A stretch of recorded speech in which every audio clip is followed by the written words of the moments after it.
All right. Thanks for that, Magnus von Thornwood, who is the author of that Darnulud um, Design Bureau Herald class starships. And with us we have. Oh, by the way, uh, uh,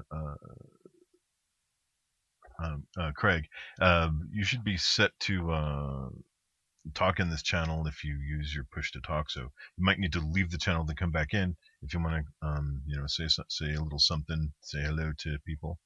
Um, now would be a good time for that. In the meantime, I'll introduce the crew, and these gentlemen are folks that play in my Traveler game, and they'll be popping in and out throughout the event today to join us for some uh, some silly fun. So anyway, yeah, they're a great group of guys, and I'm happy to have them joining us here today. So let's see. The next person coming up will be at 1:30, and that will be Neil Thorpe, the 2D storyteller. He makes really cool um, 3D map elements for Roll20. So he made a cool sci-fi one, and he's going to come and talk to us about that. And one of the cool things about organizing this event is I've met a lot of really cool people. Everybody on the list of interviews were really down to earth, fun to talk to. Folks, I love to hear when people have something passionate that they like to talk about. So it was pretty awesome just to do the interviews. I also want to mention the prize drawing for Mayday. If you go to the Cyborg Prime website and you get on our newsletter list, and you can do that by just at the bottom of every page, there's a link for newsletter, or you can get on any of the interest lists like the ships or the events or the maps, any of that stuff. If you download any of the free things from the blog, just go to the blog and look in the sidebar for free stuff. There's a free intro to Traveler rulebook that you can download, PDF. There's a blank subsector map with directions indicated on it. It's pretty handy. And there's also a Starship deck plans that you can use with Roll20. It's a classic Far Trader. So you're welcome to go grab a copy of those. They're all free.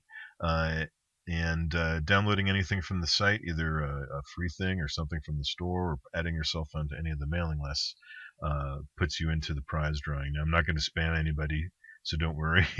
I'll send out a thank you letter tomorrow, and you can unsubscribe from there if you don't want to be on any lists, or if you just want to be on long enough for the drawing, which I'll do at the end of the event tonight. We used to do this just exclusively on our Facebook page, and it's grown to about 1,300. We're coming up on 1,400 people in there now, and man, it's a pain to have to go through there manually and count, 570 people in, because I just go to Roll20 and I have it roll a number like roll 1d 1,400, and then it comes back with 720, and then I gotta start at the beginning of the list and like figure out how far in it's 720 is, because it doesn't output a numbered list from the Facebook groups. It's a pain in the butt. Anyway, if you get on this news list, everybody gets an automatic number, and I'll just do the drawing later, and whatever number I roll is the person who's going to win. So there's a big prize pack. Go over to the website and check that out. After Neil Thorpe speaks, and we're gonna get on to, we're gonna hear from the crew again. And later on, around 5 o'clock, there's going to be a simulcast for.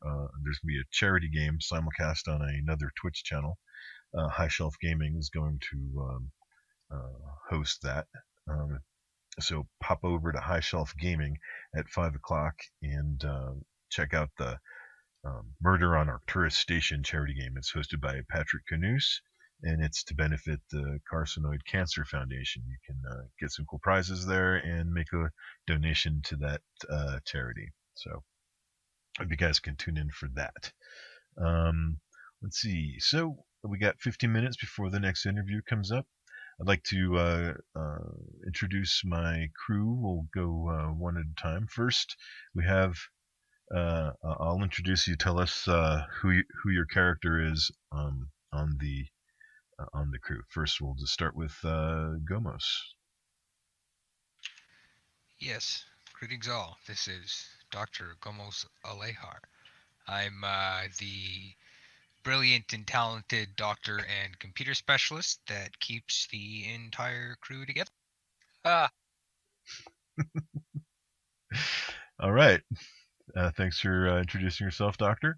Next, we have Hexenhammer, who plays Chief Inspector Briscoe. Say hello, Mr. Briscoe, and tell us a little bit about your character. So I play Chief Inspector Briscoe, a homicide detective that's now running around with the good doctor, who's now becoming more and more morally questionable.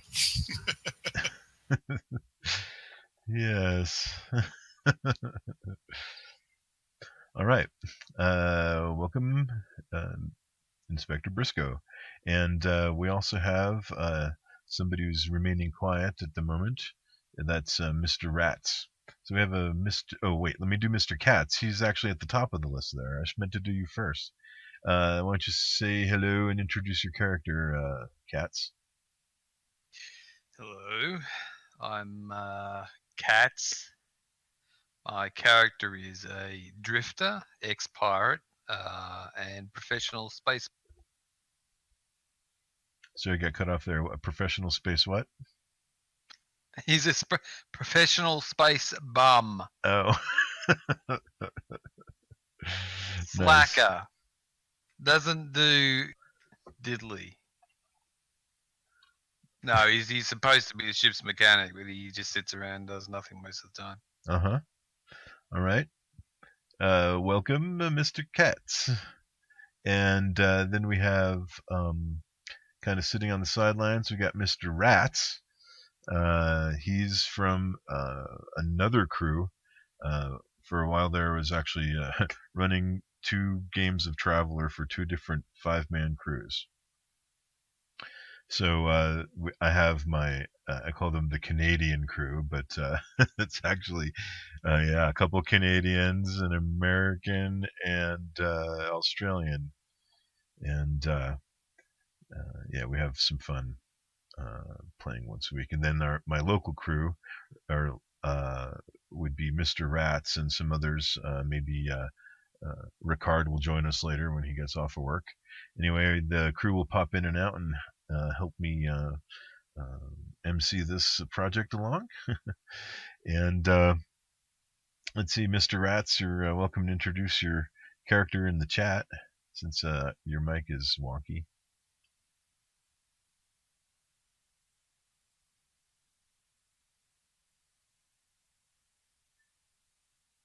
Mr.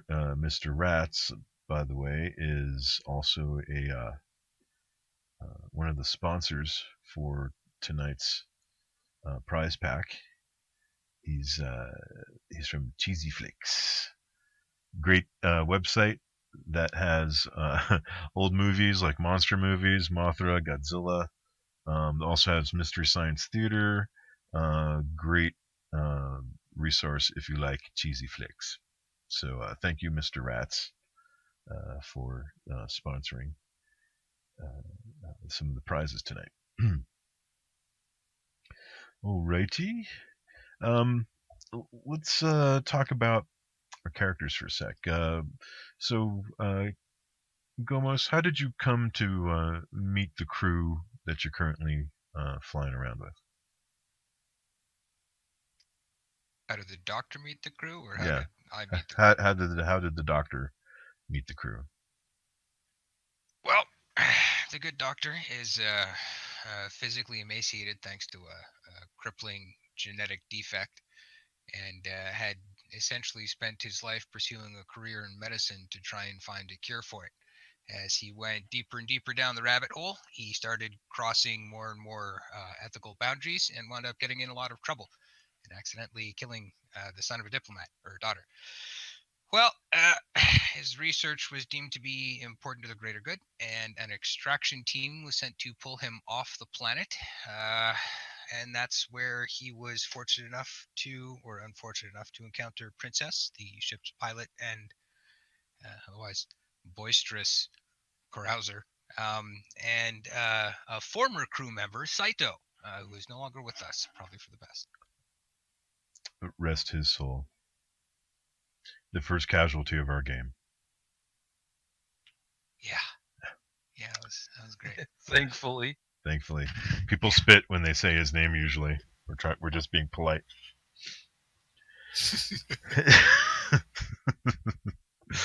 That was pre-Briscoe. All right, so which gets me to Mr. Katz. How did you come to meet up with this crew? Oh, yeah, wonderful. Well, due to nefarious reasons, I ended up crash landing on a planet, and I had been there for several weeks, surviving off of the local fauna and flora. And I stumbled across these guys, who were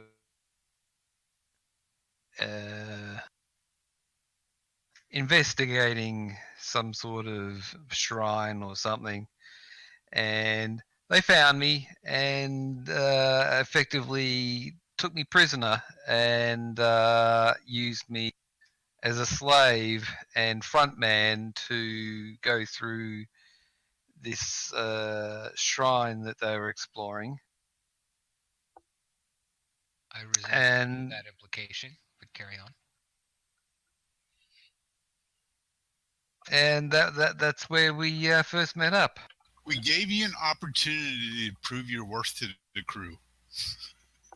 Yeah, there's me. a chain of command, a pecking order here, son. You can't just walk in at the top of the ladder. You got to put in the hard work. Pull yourself up by your bootstraps. I'm half emaciated, half dead, and they frontline me for all the traps and anything that came along. Yeah, that was a wonderful first impression. Listen, everybody who was supposed to come out of there alive did. Mission accomplished. Well done, cats.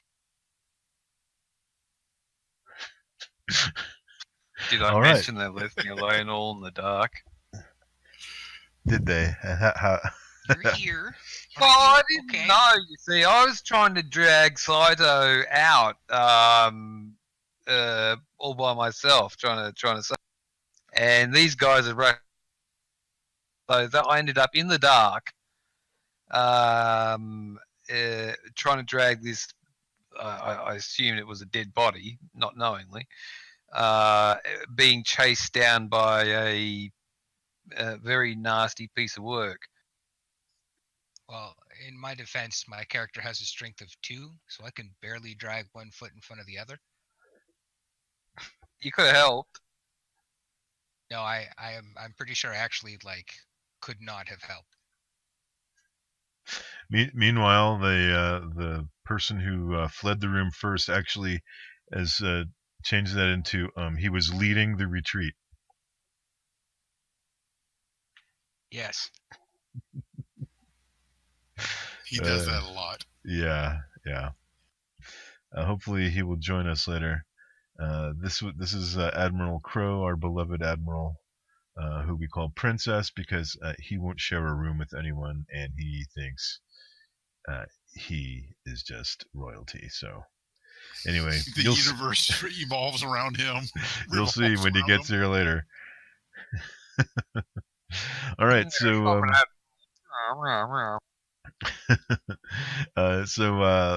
Briscoe, how did Briscoe come to meet up and join this crew? So my story is twofold. My original character was a Marine named Saito, a heavy weapons guy, who did an operation, special forces operations for the Admiral Crow to rescue the good Dr. Aleja. And so that's how they initially met before game. And then through a series of events and unfortunate actions, he derailed caused the imminent death of a notable person, which totally changed the course of the game. And he dies. And then Captain Briscoe is brought in to investigate the incident at the temple and stayed with the crew to help investigate what happened. So it's part of an ongoing investigation. And what did Saito think, or let's see, no, what did Saito think about Katz's character coming out of the woods when that first time they met? It was a mixed. Really not sure. I hadn't given it much thought, but he was a unknown quantity that could be used to further the goals of the group. Cannon fodder, in other words.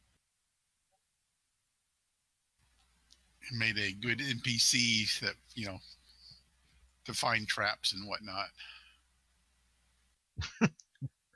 Oh, so it's true. You did force him to go first and trigger the traps. Yes, it's true. Yes. It made for a good story. Not for me.